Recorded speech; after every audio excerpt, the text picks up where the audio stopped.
Hello friends, welcome back to our channel Mums Daily. ഇന്ന് ഞാൻ വന്നിരിക്കുന്നത് ഒരു കിച്ചൺ ടിപ്പായിട്ടാണ്. നമ്മുടെ വീടുകളിലൊക്കെയുള്ള നോൺ സ്റ്റിക്ക് പാത്രങ്ങളുടെ പ്രത്യേകിച്ച് ഉള്ള അടുപ്പുകളൊക്കെ എപ്പോഴും ഭയങ്കര ഓയിലി ആയിട്ടും അതുപോലെ പല പല മാർക്കൊക്കെ ആയിട്ട് ഇരിക്കുന്നത് കാണാം. നോൺ സ്റ്റിക്ക് പാത്രത്തിൻ്റെ അടുപ്പ് മാത്രമല്ല കേട്ടോ, നമുക്കിപ്പോൾ ഒരു സാധാരണ സ്റ്റീലിൻ്റെ പാത്രത്തിൻ്റെ അടുപ്പാണെങ്കിലും നമ്മുടെ ഒരു കുക്കിംഗ് രീതി കൊണ്ടൊക്കെ അതിൻ്റെ നിറമൊക്കെ മങ്ങിയിട്ടുണ്ടാവും. എന്നാൽ അതൊക്കെ നല്ല പളപളാന്ന് വെട്ടിത്തിളങ്ങുന്ന രീതിയിലാക്കിയെടുക്കാൻ പറ്റും. അതിനൊരു മാജിക് പേസ്റ്റ് ഉണ്ട്, അതെന്താണെന്ന് നോക്കാം.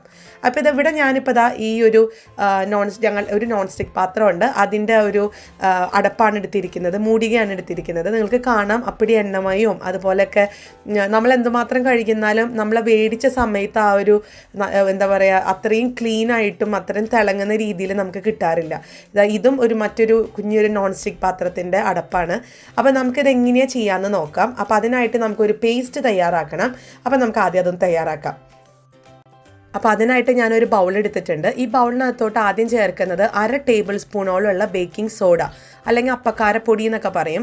ഇനി അതിനോടൊപ്പം അടുത്തത് ചേർക്കാൻ പോകുന്നത് നമ്മൾ ഈ പാത്രങ്ങളൊക്കെ കഴുകുന്ന ലിക്വിഡ് ഉണ്ടല്ലോ, വാഷിംഗ് അപ്പ് ലിക്വിഡ് എന്നൊക്കെ പറയും. അത് നമുക്ക് 1 ടേബിൾ സ്പൂണോളം ഒന്ന് ചേർക്കണം. ഈ 2 കാര്യം മാത്രമേ നമ്മൾ ചേർക്കുന്നുള്ളൂ. ഈ 2 കാര്യം മതി നമ്മുടെ പാത്രങ്ങളുടെ അടപ്പൊക്കെ നല്ലതുപോലെ തിളങ്ങാനായിട്ട്. അപ്പോൾ ഈ ചില നോൺ സ്റ്റിക്ക് പാത്രങ്ങളുടെ പിടികളിലൊക്കെ നമ്മൾ കണ്ടിട്ടുണ്ട് ചെറുതായിട്ട് പാടുകളൊക്കെ വന്ന് ചിലപ്പോൾ കരിഞ്ഞതൊക്കെ ആയിരിക്കാം. അപ്പോൾ ആ പാടുകൾ വരെ ഇത് വെച്ച് നല്ലതുപോലെ നല്ല പെർഫെക്റ്റ് ആയിട്ട് വരും. അപ്പോൾ നമുക്കിനി ഒന്നും ചെയ്യാനില്ല. ഈ ക്രീം ഞാൻ കുറച്ച് ഇതിനകത്ത് ഇട്ടിട്ടുണ്ട്. നിങ്ങൾക്ക് ഗ്ലൗസ് വേണം എന്നുണ്ടെങ്കിൽ ഗ്ലൗസ് ഉപയോഗിക്കാം. അപ്പോൾ ഗ്ലൗസ് ഉപയോഗിക്കാതെ ചെയ്യുന്നുണ്ടെങ്കിൽ അങ്ങനെ ചെയ്യാം. ഞാനിവിടെ ഗ്ലൗസ് ഉപയോഗിക്കുന്നില്ല. നമുക്കത് ഈ അരുവത്ത് കാണുന്ന അഴുക്കുകളിലൊക്കെ നല്ലതുപോലെ ഒന്ന് തേച്ച് പിടിപ്പിക്കാം ആദ്യം. അതിൻ്റെ അകവും പുറവും നിങ്ങൾക്ക് എവിടെയൊക്കെയാണ് അഴുക്കുണ്ടെന്ന് തോന്നുന്നത് അല്ലെങ്കിൽ ആ ഒരു മാർക്ക് ഉണ്ടെന്ന് തോന്നുന്നത് അവിടെയെല്ലാം നല്ലതുപോലെ ഒന്ന് തേച്ച് പിടിപ്പിക്കാം. അപ്പോൾ ഞാനിവിടെ ഈ മൂടികകളിലൊക്കെ നല്ലതുപോലെ തേച്ച് പിടിപ്പിച്ചിട്ടുണ്ട് നമ്മുടെ ഒരു മാജിക് പേസ്റ്റ്. ഇനി നമ്മൾ ചെയ്യാനുള്ളത് ഇതുപോലെ ഒരു പാത്രത്തിനകത്ത് വെള്ളം ചൂടാക്കാൻ വെക്കുക. നല്ലതുപോലെ വെട്ടിത്തിളയ്ക്കുന്ന രീതിയിൽ വേണം വെള്ളം ചൂടാക്കാനായിട്ട്. എന്നിട്ട് നമ്മൾ ചെയ്യാൻ പോകുന്നത് നമ്മൾ ഈ ഒരു മൂടികകളൊക്കെ ഇപ്പോൾ കറക്റ്റ് പാത്രം ഉണ്ടെന്നുണ്ടെങ്കിൽ നിങ്ങൾക്ക് അങ്ങനെ ആ കറക്റ്റ് പാത്രത്തിൽ വെക്കാം. അല്ല എന്നുണ്ടെങ്കിൽ ഇപ്പോൾ ഇത് കറക്റ്റ് ഒരു മൂടികയല്ല, ഈ ഒരു പാത്രത്തിൻ്റെ മൂടികയല്ല ഇത്. അപ്പോൾ എന്നാലും നമുക്കിത് വെക്കാം. വെള്ളം കുറച്ച് അതനുസരിച്ച് അഡ്ജസ്റ്റ് ചെയ്തിട്ട് കുറച്ചിട്ട് നമുക്കിതൊന്ന് ഇതിനകത്ത് നല്ലതുപോലെ ഒരു 5 മിനിറ്റോളം നമുക്കിതൊന്ന് തിളപ്പിച്ചെടുക്കണം. അപ്പോൾ ഈ വെള്ളത്തിൽ നിന്ന് വരുന്ന ആവി ഈ ഒരു ബേക്കിംഗ് സോഡ അതുപോലെ ഈ ഒരു ഡിഷ് വാഷറിലൊക്കെ ചേർന്ന് അഴുക്കുകളൊക്കെ വളരെ പെട്ടെന്ന് തന്നെ എന്താ പറയുക ഇളകിപ്പോരും. അപ്പോൾ നമ്മളൊരു സാധാരണ ഒരു സ്ക്രബ്ബർ എടുത്ത് കഷ്ടപ്പെട്ട് ഉരയ്ക്കുന്നതിനേക്കാളൊക്കെ ഒത്തിരി എളുപ്പത്തിൽ ഈ ഒരു അഴുക്കൊക്കെ വിട്ട് കിട്ടും. അപ്പോൾ നമുക്ക് ഈ വെള്ളം തിളച്ച് തുടങ്ങുമ്പോൾ ഒരു ചെറുതായിട്ടൊന്ന് തിളയ്ക്കാൻ തുടങ്ങുമ്പോൾ ഇതുപോലെ വെച്ച് നമുക്കൊന്ന് തിളപ്പിച്ചെടുക്കാം. നിങ്ങൾക്ക് കാണാം അതിൻ്റെ ഉള്ളിലുള്ള ആ ബേക്കിംഗ് സോഡയൊക്കെ ഒന്ന് ഇളകി വരാൻ തുടങ്ങിയിട്ടുണ്ട്. അപ്പോൾ ഇത് കണ്ടോ, ഈ കാണുന്ന പോലെ നല്ലതുപോലൊക്കെ തിളച്ച് വരും.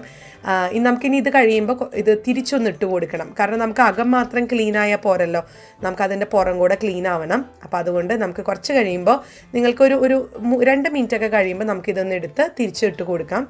കൈ പൊള്ളാതെ സൂക്ഷിക്കണം കേട്ടോ. അപ്പോൾ ഞാനിതൊന്ന് തിരിച്ചിട്ട് കൊടുത്തിട്ട് വരാം. അപ്പോൾ ഞാൻ ആ വെള്ളത്തിൽ തിരിച്ചും മറിച്ചൊക്കെ ഒരു 5 മിനിറ്റോളം ഞാനിതൊന്ന് തിളപ്പിച്ചെടുത്ത് വന്നിട്ടുണ്ട്. ഇപ്പോൾ തന്നെ നമ്മുടെ ആ ഒരു ചില്ലിൻ്റെ കളറൊക്കെ മാറി. നോക്കിക്കേ, ഈ സൈഡിലൊക്കെ നോക്കിക്കേ ആ ഒരു അഴുക്കുകൾ അല്ലെങ്കിൽ ആ ഒരു പാടുകളെല്ലാം പോയിട്ടുണ്ട്. ഞാനപ്പോൾ ഈ ഒരു വെള്ളം വേറൊരു പാത്രത്തിനകത്തോട്ടൊന്ന് പകർത്തി കാണിച്ചു തരാം എത്രമാത്രം അഴുക്കായിരുന്നു അതിൽ നിന്ന് കിട്ടിയത്. അല്ലെങ്കിൽ നമ്മുടെ ഈ ഒരു എണ്ണമയം നമ്മൾ കറികളൊക്കെ ഉണ്ടാക്കുമ്പോൾ അതിൽ നിന്ന് തെറിക്കുന്ന എണ്ണമയം എത്രമാത്രം ഉണ്ടായിരുന്നു എന്നുള്ളത് കാണിക്കാം. അപ്പോൾ ഞാനതൊരു പാത്രത്തിലോട്ട് ഒഴിക്കുകയാണ്. അപ്പോൾ നിങ്ങൾക്കിവിടെ കാണാം വെള്ളത്തിൻ്റെ നിറമൊക്കെ മാറി. നമ്മൾ സാധാ ഒരു പച്ചവെള്ളമാണ് എടുത്തത്, അതിപ്പോൾ ഈ ഒരു കുറച്ചൊരു ബ്രൗണിഷൊക്കെ ആയിട്ട് മാറിയിട്ടുണ്ട്. അതുപോലെ തന്നെ അതിൻ്റെ ഉള്ളിലാണെങ്കിലും കുറേ അഴുക്കുകളൊക്കെ അടർന്ന് വന്നിട്ട് അതിനകത്തൊക്കെ എടുക്കുന്നുണ്ട്. അപ്പോൾ അതൊന്ന് കാണിക്കാൻ വേണ്ടിയിട്ടാട്ടോ. അപ്പോൾ അത് അവിടെ ഇരിക്കട്ടെ. ഇനി നമ്മൾ ഒരു ചൂടൊക്കെ ആറി വന്നിട്ടുണ്ട്. നമ്മൾ വെള്ളത്തിൽ നിന്ന് ചൂടോടെ എടുത്ത് ഞാനതൊന്ന് ചൂടാറാൻ മാറ്റി വെച്ചിട്ടുണ്ടായിരുന്നു. ഇപ്പോൾ ഈ സൈഡിൽ കാണുന്ന അഴുക്കുകളൊക്കെ പെട്ടെന്ന് തന്നെ ഇളകി പോരുന്നുണ്ട്. ജസ്റ്റ് ഒന്ന് തൊട്ടാൽ മതി ഇളകി പോരുന്നുണ്ട്.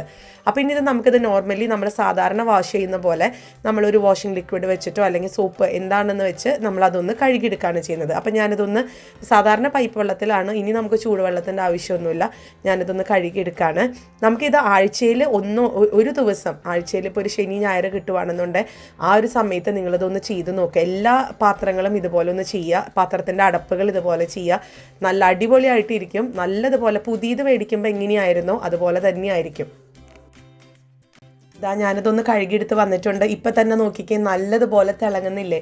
ആ ചില്ലിലുണ്ടായിരുന്ന ആ പാടുകളും അതുപോലെ സൈഡിലുണ്ടായിരുന്ന ആ ഒരു കട്ട പിടിച്ചിട്ടിരുന്നിരുന്ന അഴുക്കുകളും ഒക്കെ പോയി നല്ല പെർഫെക്റ്റ് ആയിട്ട് വന്നിട്ടുണ്ട്. നമുക്കിനി ഇതൊന്ന് ഒരു ഉണങ്ങിയ തുണി കൊണ്ട് അല്ലെങ്കിൽ ഒരു ഫൈബറിൻ്റെ തുണി കൊണ്ട് നമുക്കിതൊന്ന് തുടച്ചെടുക്കാം. അപ്പോൾ കുറച്ചും കൂടെ ക്ലിയർ ആയിരിക്കും എങ്ങനെയാണ് ഇതിൻ്റെ റിസൾട്ട് എന്നുള്ളത്. നിങ്ങൾക്ക് ഈ സൈഡൊക്കെ കാണാം, അഴുക്കൊക്കെ നല്ല ക്ലീൻ ആയിട്ട് പോയിട്ടുണ്ട്. നമ്മൾ ഈ വീഡിയോയുടെ തുടക്കം എടുത്തു കഴിഞ്ഞാൽ കാണാൻ പറ്റും എങ്ങനെയായിരുന്നു ആദ്യം എന്നുള്ളത് കേട്ടോ. അപ്പോൾ ഞാനിതൊന്ന് തുടച്ചെടുത്തിട്ട് വരാം. അപ്പോൾ അതാ ഞാനിത് നല്ലതുപോലെ തുടച്ചൊക്കെ എടുത്ത് വന്നിട്ടുണ്ട്. നല്ലതുപോലെ പളപളാന്ന് തന്നെയാണ് തിളങ്ങുന്നത്. ഞാൻ വെറുതെ പറയല്ല, നിങ്ങൾക്ക് അതിൻ്റെ ഒരു ഡിഫറൻസ് കാണാൻ പറ്റും. ഈ ഒരു മാജിക് പേസ്റ്റ് യൂസ് ചെയ്യുക. നമ്മൾ നേരത്തെ ഇതിൻ്റെ കണ്ട മാർക്കുകളൊന്നും ഇപ്പോൾ ഇല്ല. അത് പെട്ടെന്ന് തന്നെ ഇളകി പോരും. നമ്മളൊരു പച്ചവെള്ളത്തിൽ സാധാരണ ഒരു സ്ക്രബ്ബർ ഇട്ട് ഉരയ്ക്കുന്നതിനേക്കാളും ഒത്തിരി നല്ലതാണ് ഇങ്ങനെ ചെയ്യുന്നത്. കാരണം ഇങ്ങനെ ചെയ്യുമ്പോൾ ഈ ഒരു ചില്ലുകൾക്കൊന്നും പോറലോ ഒന്നും പറ്റത്തില്ല. അതേസമയം നമ്മൾ സ്ക്രബ്ബറോ സ്പഞ്ചൊക്കെ ഉപയോഗിച്ച് ഒത്തിരി ഹാർഡായിട്ട് അഴുക്ക് പോകാൻ ഉരയ്ക്കുമ്പോൾ അതുമ്പോൾ പതുക്കെ പാടുകളും ഒക്കെ വരാൻ തുടങ്ങും. അപ്പോൾ അതുകൊണ്ട് ഇതുപോലെ ഒന്ന് ആഴ്ചയിൽ ഒന്ന് ചെയ്യുക. നിങ്ങളുടെ പാത്രങ്ങൾ എങ്ങനെയാണോ മേടിച്ച് അതുപോലെയൊക്കെ ആയിരിക്കും മൂടികകൾ കേട്ടോ. അപ്പോൾ ഇതെല്ലാവരും ഒന്ന് ട്രൈ ചെയ്ത് നോക്കുക. വളരെ സിമ്പിളാണ്. അപ്പോൾ നിങ്ങൾക്ക് ഇഷ്ടപ്പെട്ടാൽ നിങ്ങളുടെ ഫ്രണ്ട്സിൻ്റെ ഒക്കെ അടുത്ത് ഷെയർ ചെയ്യാൻ മറക്കരുത്. അതുപോലെ തന്നെ എൻ്റെ ഈ ചാനൽ ആദ്യമായിട്ടാണ് കാണുന്നതെങ്കിൽ സബ്സ്ക്രൈബ് ചെയ്യാനും മറക്കരുത് കേട്ടോ. അപ്പോൾ നമുക്ക് അടുത്തൊരു വീഡിയോ ആയിട്ട് ഉടനെ കാണാം. അൻറ്റിൽ ദെൻ ബൈ.